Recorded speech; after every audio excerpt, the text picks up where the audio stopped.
All right, let's get live. Let's get live. Yeah, the beautiful image. Yeah, take it up. All right, my people. How you doing? How you doing? Your favorite Ausares, Louise Uwacu in the building. My people, yo, it's Friday, March 17, 2023. Welcome back to U&I Talk Show, my people. Subscribe, share, like, comment. Tell us what where you're tuning in from. If you have any questions, let me know. This is a show, education, entertainment. We answer your questions. We listen to what you have to say. So on the menu today, we are laughing about the news, my people. We are laughing. This show is about laughing at the news, okay? Kami, I see you. Let's start laughing, yo. This show, yo. One time, a friend of mine saw that I write on my Instagram that I'm an undercover comedian. And then, so we met on set. We met on a movie set, and then he goes through my Instagram. He's like, yo, what is this? You're undercover comedian. What do you mean? What are you talking about? What does it mean to be an undercover comedian? And then I told him, I'm like, yo, so we're going to spend the whole day working together, okay? And then when you go home and you think about the day that we spent and you think about me, you're going to be laughing by yourself. That's when you're going to know that you spend the whole day with an undercover comedian.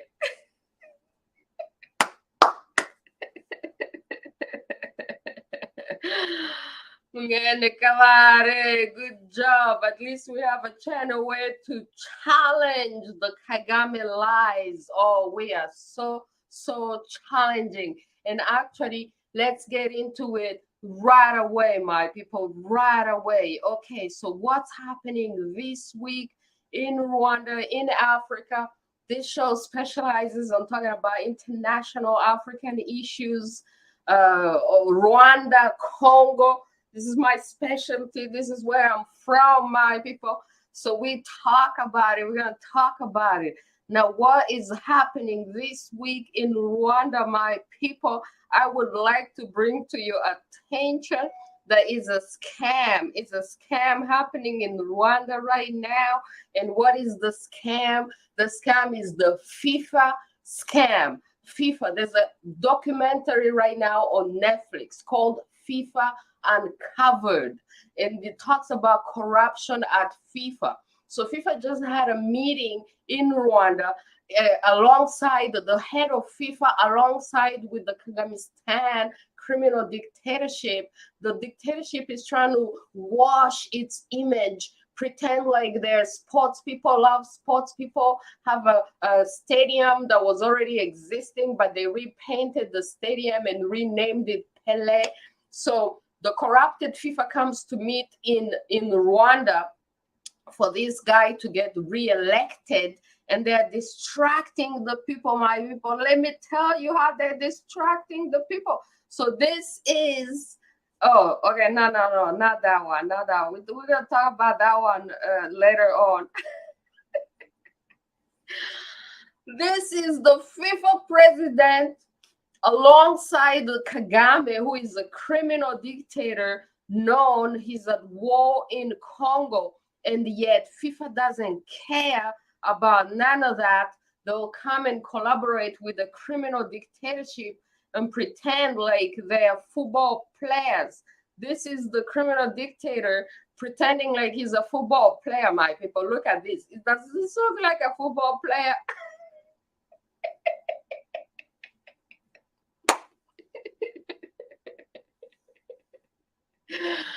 So the head of FIFA playing football with a criminal, an infamous criminal dictator at the heart of Africa, and they're celebrating football, but none of them plays football. And FIFA has been proven to be so corrupted, and they don't care about human rights. They don't care about the track record of whatever regime is corrupting them. They'll go and prostitute themselves to any dictatorship. And as the documentary on Netflix says, it started even in the 70s with Argentina. Argentina was a corrupted criminal dictatorship, and FIFA did not care. And ever since that time, FIFA doesn't care. Okay, so they took the World Cup to Qatar. We're not going to get into that. You can see it in the documentary FIFA Uncovered on Netflix. And let me remind you the Qatar connection to Rwanda. Okay, Qatar then bought PSG in Paris, the French team. And who is sponsoring PSG, my people? One of the PSG sponsors is Visit Rwanda. Visit Rwanda, the Kagame criminal dictatorship, my people. Now, while they were pretending to be footballers working with this organization, which has been alleged to be corrupted for a very long time, they don't care about human rights. Let me tell you what else was happening in Rwanda that they hope the people are not going to find out. Now, this is so important. This is particularly important to all Africans. What is happening in Rwanda is, my people, Big Pharma has imported a lab in Rwanda. They are trying to create a Ukraine in Rwanda, in Africa. They're building labs. You know how there were biolabs in Ukraine, and this is one of the problems that Ukraine has between Ukraine and Russia. So now they have built a lab that they took to Rwanda. Rwanda has no idea what's in the lab. The lab is going to be assembled in Rwanda. So no African has been working on this lab. It's something that they're bringing to Rwanda, to Africa, just like that, and putting there. Now you can see that it was brought to Rwanda by the famous Antonov plane from Ukraine. This Antonov plane is known, it's from Ukraine. And what we suspect, my people, what we suspect is that they will be rebuilding these labs at the heart of Africa in Rwanda, because Rwanda is already a corrupted criminal dictatorship that oppresses its own people. And because the dictatorship needs to survive through donors, through international aid, since locally it has no support, since it has created so much poverty, it needs all these international donors. So they give money to the regime because it's a corrupted regime, criminal dictatorship. And now they're going to use Rwanda, which is already a criminal dictatorship, to bring these labs from Europe and install them, assemble them at the heart of Africa, and recreate a sort of Ukraine at the heart of Africa, my people. Africans have had their own civilization for generations. They made their own medications. There's been no campaign for Africans asking for Europeans to bring their medications and install their labs in Africa so that they can heal Africans. On the contrary, wherever these Europeans have gone with their medications to heal local native people, they have rather poisoned them, genocided them, and exterminated them. What is so ironic is that this plan to bring these biolabs at the heart of Africa is starting in Rwanda, my people, the land of genocide. How ironic and how cynical that after genocide, everything that Rwanda has lived through, instead of learning how to help themselves and be self-sustained, they still depend on Western powers, Europeans, and they can do whatever they want to do in Rwanda because it's a criminal dictatorship that oppresses its own people, so that they can impose all these things on the criminal dictatorship, and the criminal dictatorship sells out its own people to the enslavers, my people. You know that during slavery, there are some Africans who collaborated with the enslavers and other Africans who fought against slavery. Rwanda has become a dreamland for enslavers because the criminal dictator at the head of Rwanda is a collaborator with the enslavers, and he sells our fellow Africans to the enslavers. So Africans are going to become lab rats, test ground for all these medications that we know nothing about, from all these labs that they're bringing from Europe already made, and they just assemble them in Rwanda. So creating a Ukraine in Rwanda versus Russia, Rwanda is already at war with Congo. Congo is a huge country. It's a massive, rich, very rich African country. And then you have tiny little Rwanda right next to Congo, which has been invading Congo for many years now, and which is supported by the West. And now you have these Ukrainian planes delivering these things to Rwanda, right next to Congo. My people, do you see what I'm saying? They are trying to create a Ukraine at the heart of Africa, and this issue will divide Africans, and some Africans will side with Russia and others with Ukraine. Rwanda is already on the side of Ukraine, as you can see. So, my people, that's what I had to say in English. If you have any comments, please go ahead and let us know. Musoni, starting my weekend, enjoying my positive program. Yes, yes, yes, my people. Thank you so much for being here. Now, the only thing that before we go into English, I would like to remind you that the criminal dictatorship of Rwanda have spoken about maybe releasing Rusesabagina. Rusesabagina is the real life hero of Hotel Rwanda.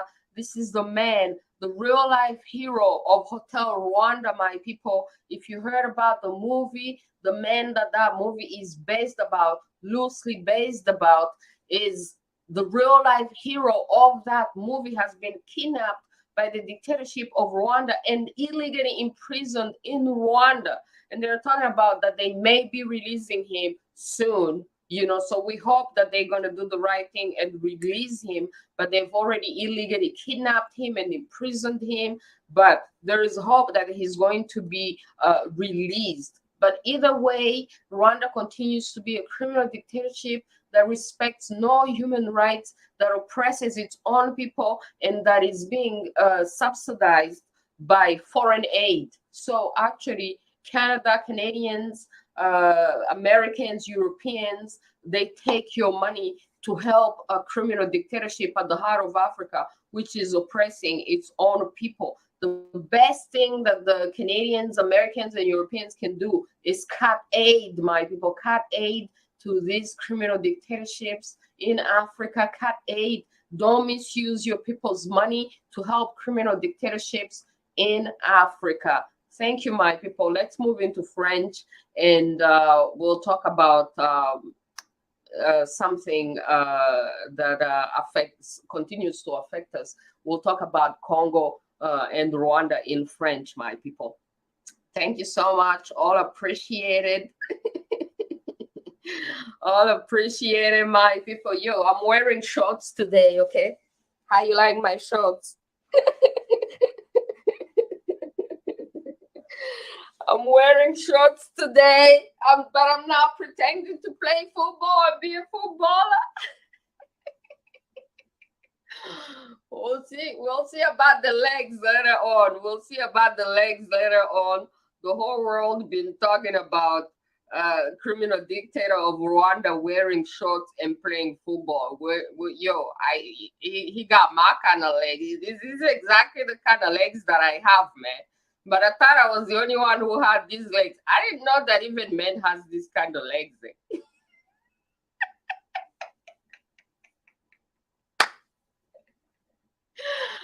Yo, I have those legs. I don't understand. Did this guy steal my legs? Because I have those legs, but at least I'm a woman.